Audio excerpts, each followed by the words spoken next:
నమస్తే, నా పేరు శ్రీకాంత్. ఫస్ట్ టైం మీరు మన ఛానల్ చూస్తుంటే సబ్స్క్రైబ్ చేస్తారని మనస్ఫూర్తిగా కోరుకుంటున్నా.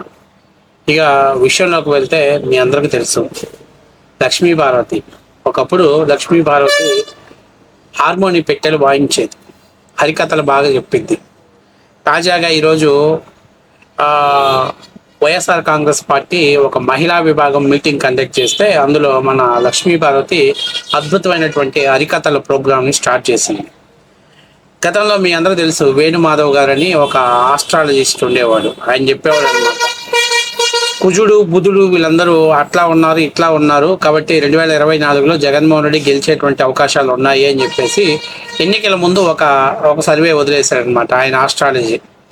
అట్లాగే ఇప్పుడు పాపం వేణుమాధవ్ గారి అంటే చెల్లెలు అనుకుంటున్నా, వేణుగారు చెల్లెలు అనుకుంటా, వేణుస్వామి చెల్లెలు అనుకుంటా, జగన్మోహన్ రెడ్డి గారు 104 సీట్లతో గెలిచాడంట. నేను కాదు కానీ ఆమె కామెడీ చేస్తుంది. ఒకసారి మన లక్ష్మీ పార్వతి ఏం మాట్లాడుతుందో చూసిన తర్వాత ఆ వీడియోకు మనం ఫుల్గా కౌంటర్ ఇద్దాం. సో ఫస్ట్ టైం మీరు మన ఛానల్ చూస్తుంటే సబ్స్క్రైబ్ చేస్తారని మనస్ఫూర్తిగా కోరుకుంటున్నాం. ఈ రోజు ఆంధ్రప్రదేశ్లో అవే బ్రిటిష్ విధానాలన్నీ కూడా అమలు చేస్తూ ఉన్నారు. ఇష్టం వచ్చినట్టు నిరంకుశ విధానాలన్నీ అమలవుతా ఉన్నాయి. ఈ టైంలో మొన్న జరిగినటువంటి ఎలక్షన్లో మన జగన్ గారు ఓడిపోలేదు, గెలిచారు. నిజానికి 104 సీట్లతో ఆ రోజు జగన్మోహన్ రెడ్డి గారు గెలిస్తే, కానీ 11 సీట్లతో మనం ఓడిపోయినట్టు డిక్లరేషన్ ఇచ్చారు. అంటే రేపు మన బాధ్యత ఏంటనేది కొంచెం ఆలోచించాల్సిన అవసరం ఉంది. ఎందుకు మహిళా సైన్యం అన్నానంటే, ప్లీజ్ రేపు ఎలక్షన్స్ని మనం ఎట్లా ఎదుర్కోవాలి, ఇది మెయిన్. ఇవన్నీ పథకాలు నిజంగానే దేశంలోనే జగన్మోహన్ రెడ్డి గారు అమలు చేసినటువంటి, ముఖ్యంగా స్త్రీల కోసం, మహిళా ఎంపవర్మెంట్ కోసం ఆయన చేసిన విధానాలు నాకు తెలిసి ఎవరు చేయలేదు. అన్నీ తీసుకొచ్చి మహిళలకు ఒక అండగా నిలబడి ఆయనే ఒక అన్న అయ్యారు, ఆయన ఒక తండ్రి అయ్యారు, ఆయన ఒక తమ్ముడు అయ్యారు, ఆ ఇంటి పెద్ద అయ్యారు, కుటుంబంలో ఒక సంరక్షకుడు అయ్యారు. ఇన్ని విధాల మహిళలను ఆదుకున్నటువంటి వాళ్ళు నేను ఎక్కడ కూడా చూడలే ఏ పరిపాలన. ఇక ఏమేదో మాట్లాడుతుంది ఏంటి, వెల్ఫేర్ని మహిళలకు అన్ని రకాలుగా బ్రహ్మాండంగా చేశాడు జగన్మోహన్ రెడ్డి. ఈ మాట మేం కాదు చెప్పాల్సింది, నీలాంటి వాళ్ళు కాదు. ఎందుకంటే ఎన్టీఆర్ గారు ఆత్మకథ రాస్తానని, ఎన్టీఆర్ లాంటి జీవితంలో ముగింపు కథలు రాసిన నీలాంటి వాళ్ళు కాదు చెప్పాల్సింది. ఈ మొక్క ఆంధ్రప్రదేశ్ ప్రజలు చెప్పాలి, ప్రజలు అర్థం చేసుకొని ఉండాలి. అప్పుడు నువ్వు మాట్లాడినా ఒక అర్థం ఉంటుంది. లేదు ఒకవేళ ఇంకా చెప్పాలంటే వాళ్ళ ఇంట్లో ఉన్నటువంటి వాళ్ళ చెల్లెలు షర్మిలారెడ్డో, లేకపోతే వాళ్ళ తల్లి విజయమ్మో, లేకపోతే బాబాయ్ కూతురో వాళ్ళు చెప్తే జగన్మోహన్ రెడ్డి ఆంధ్రప్రదేశ్లో ఆడపడుచులకు అందరికి అన్నలాంటి వాళ్ళని ప్రజలు మాట్లాడుకోవటం, రియలైజ్ అవటంలో తప్పు లేదు. షర్మిలా చార్జ్ చెప్పించండి ఒకసారి. ఏం ఎంపవర్మెంట్ చేశాడు నేను అడుగుతున్నా. రాష్ట్రంలో దశల వారీగా మద్యపాన నిషేధం చేస్తానన్నాడు. జే బ్రాండ్లు తీసుకొచ్చి అత్యధిక రేట్లకు అమ్మి జనాల దగ్గర డబ్బులు గుల్ల చేసి, చంద్రబాబు నాయుడు ప్రభుత్వంలో తాలిబొట్లు దిగలేదు, కానీ జగన్మోహన్ రెడ్డి ప్రభుత్వంలో ఆ పిచ్చి మందు దాగి కొన్ని వేల మంది ఆడపడుచుల తాలిబొట్లు దిగిన మాట వాస్తవం కాదా? ఆ పాపం ఊరుకునే పోతుందా? అట్లాగే 13 అసంఘటిత రంగాలలో 40 లక్షల మంది బతుకుతున్నటువంటి ఇసుక ఆధారిత అసంఘటిత రంగాన్ని ప్రభుత్వం ఇసుక అమ్మాలని వాళ్ళ రోడ్డును పడేసిన మాట వాస్తవం కాదా? ఎంతమంది బేల్దారు పనులు చేసుకునే వాళ్ళు పనులు లేక ఆంధ్రప్రదేశ్ నుంచి వలస వెళ్ళిపోయినట్టు మాట వాస్తవం కాదా? ఎంతమంది తమ పిల్లల చదువులు మధ్యలో ఆగిపోయిన మనోవేదంతో ఆత్మహత్యలు చేసుకున్న మాట వాస్తవం కాదా? పేదవాళ్ళు అన్నం తింటున్నటువంటి అన్నా క్యాంటీన్లకు పేరు మార్చకుండా అన్నా క్యాంటీన్లు మూసేపించిన మాట వాస్తవం కాదా? ఇంకా మరి నాకేం అర్థం కావట్లే. మహిళా భద్రత కోసం పెద్ద పీట వేశాడు. ఎక్కడో తెలంగాణలో జరిగినటువంటి ఒక ఇన్సిడెంట్ని తీసుకొచ్చి ఆంధ్రప్రదేశ్కి ఆ వ్యాప్ పేరు పెట్టి దాని చట్టబద్ధత లేకుండా అపహాస్య పాలు చేసిన మాట వాస్తవం కాదా? అంటే ఇవి ఏటిల్లో మీ జగన్మోహన్ రెడ్డి సక్సెస్ అయ్యాడో, అసలు ఆంధ్రప్రదేశ్లో జగన్మోహన్ రెడ్డి ప్రభుత్వానికి గద్దె దింపింది ఆడపడుచులే. ఎందుకంటే ఆయన చెప్పింది, ఎన్నికల ముందు చెప్పింది ఒక మాట, ఆయన ఎన్నికల అధికారంలోకి వచ్చినాక చేసింది ఒక మాట. కాబట్టి ఇప్పటికైనా ఏమంటున్నానంటే 151 నుంచి 11కి ఎందుకు పడ్డామో ఒకసారి ఆత్మవిమర్శ చేసుకోండి. అంతేగాని నువ్వు అధికథలు స్టేజ్ మీద చెప్పిన అధికథలు మళ్ళీ చెప్తే 2029లో ప్రజలు మళ్ళీ చెప్పుతో కొట్టడానికి రెడీగా ఉన్నారు. కాబట్టి ముఖ్యంగా నేను చెప్తున్నా, నీకు ఎన్టీఆర్ గారి భర్త, ఎన్టీఆర్ నా భర్త అంటది, కానీ ఇలా ఏమంటది, జగన్మోహన్ రెడ్డి ఒక్కడే సంక్షేమానికి పెద్దపీటనిచ్చాడు, మహిళా ఎంపవర్మెంట్ కోసం చేశారంట. మరి మొట్టమొదటిసారిగా మహిళలకు ఆస్తి హక్కులో వాటా ఇచ్చినటువంటి మహానుభావుడు నందమూరి తారక రామారావు గారు ఏమవ్వాలి? మొట్టమొదటి మహిళా విశ్వవిద్యాలయాన్ని ఏర్పాటు చేసిన నందమూరి తారక రామారావు ఏమవ్వాలి?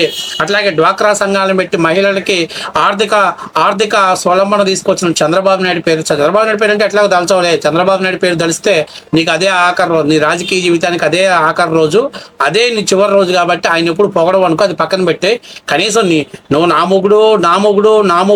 మొగుడు ఎన్టీఆర్ అంటావు కదా, ఆయన గురించైనా కనీసం ఒక్క నిమిషం మాట్లాడిద్దంటే ఏం లేదు.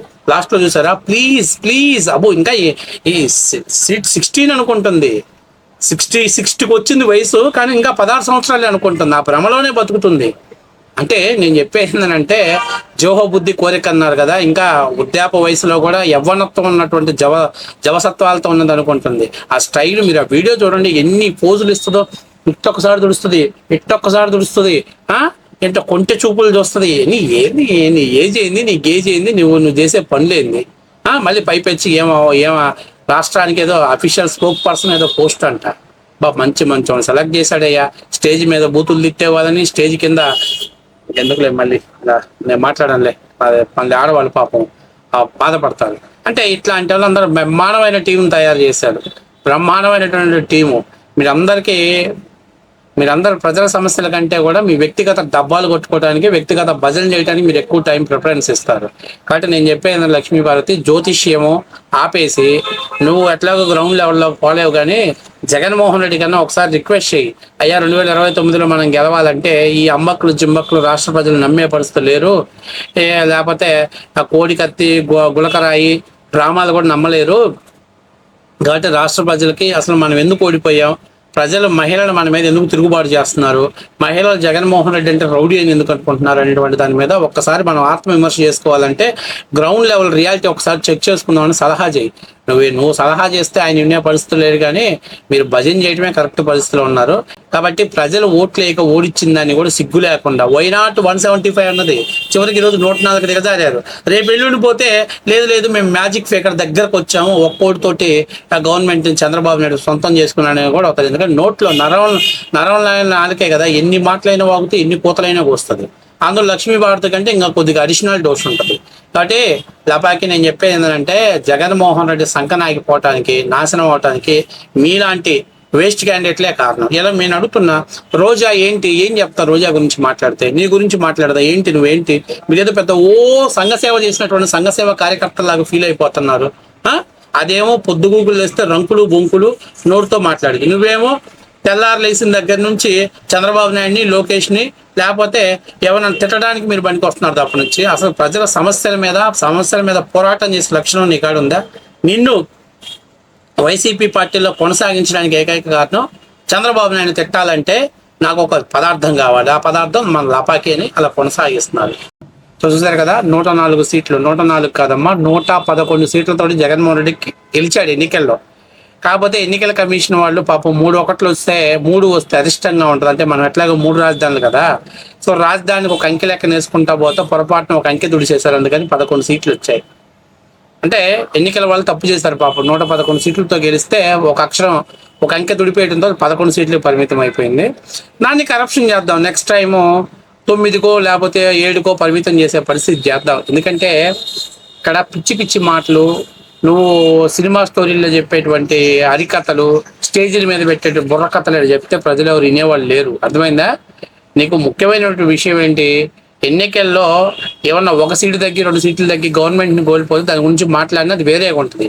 11 ఎక్కడ, 104 ఎక్కడ, అసలు కంపేర్ చేయొచ్చు ఆ సీట్లని? నిన్నటిదాకా ఈవీఎంలు ట్యాంపరింగ్ అంటారు, మొన్నేమో లేదు ఎన్నికల హామీ ఇచ్చి అలివిగాని హామీలు ఇచ్చి ప్రజల ఓట్లు దండుకున్నారు అంటారు. ఏది క్లారిటీ చేసుకుంటారు, ఏది క్లారిఫై చేసుకుంటారు? దేని మీదన్నా మీకు అవగాహన ఉందా అంటే, అసలు మీరు ఫస్ట్ ఆఫ్ ఆల్ అసలు మనం 151 సీట్ల నుంచి 11 సీట్లకు ఎందుకు పడిపోయామంటే, నీలాంటి వాళ్ళని, దేనికి పనికిరాని అరకొర నీలాంటి వాళ్ళని ఏయూ యూనివర్సిటీలో పీజీ చేసేటువంటి వాళ్ళకి సబ్జెక్ట్ లెక్చరర్గా ఆయన అపాయింట్మెంట్ చేశాడు. అంటే ఇంత అద్భుతమైనటువంటి నేల టికెట్లను అంత పెద్ద పదవులు ఇచ్చారు కాబట్టి ప్రజలు ఆలోచన చేసుకొని యువత ఈ రాష్ట్రాన్ని మనం ఏం కోరుకోవాలనుకుంటే ఎలాంటి పరిస్థితుల్లో జగన్మోహన్ రెడ్డి తీసుకెళ్లాడో ప్రజలు అర్థం చేసుకున్నారు కాబట్టి 11 సీట్లకి ఇచ్చారు. ఇప్పటికైనా సిగ్గు తెచ్చుకొని మనం ఎందుకు ఓడిపోయామన్నట్టు ఆత్మవిమర్శ చేసుకుంటే బాగుంటుంది. కానీ ఇట్లాంటి ఆస్ట్రాలజీ కథలు చెప్తే జనాలు మెట్టతో కొడతారు. అది గుర్తుపెట్టుకో ఫస్ట్ ఆఫ్ ఆల్.